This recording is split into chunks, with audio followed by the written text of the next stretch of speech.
L'any 90 jo vaig anar de mestra a l'escola unitària. Llavors jo era mestra de tot. Però vaig trobar que els nens en el temps lliure no tenien moltes activitats a fer a un poblet tan petit. I llavors vaig començar a fer els dissabtes a la tarda un taller de música. I durant molts anys la veritat és que sí ho poguérem fer perquè teníem col·laboració de moltíssima gent.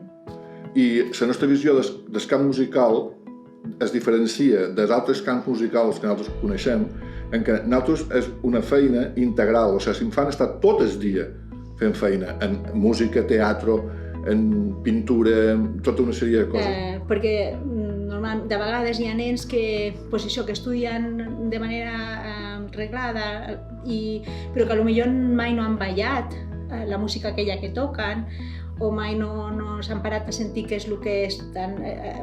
Llavors la idea era que ho sentissin d'una manera globalitzada el que era l'arte. O sigui, nosaltres, en la nostra activitat entre tothom, el que toca, el que no toca i el que no tocarà mai.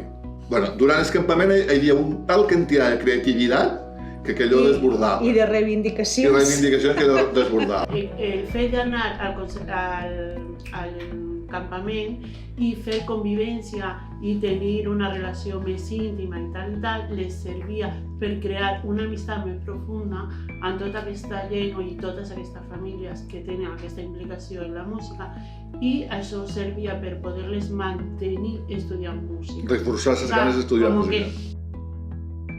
Mira, tot va començar un dia molt animat quan els nens de Sant Mateu cap a Gredos van tirar. Antoni i Peligros ens hi van acompanyar i junts tocant la flauta vàrem disfrutar. És el rap dels 10 anys. És el rap dels 10 anys. L'any següent pensàrem de tornar cap allà. El campament era molt car i ens va aturar. Contractàrem personal i amb l'ajuda familiar aquest projecte encaminàrem i així començar. És el rap dels 10 anys. És el rap dels 10 anys.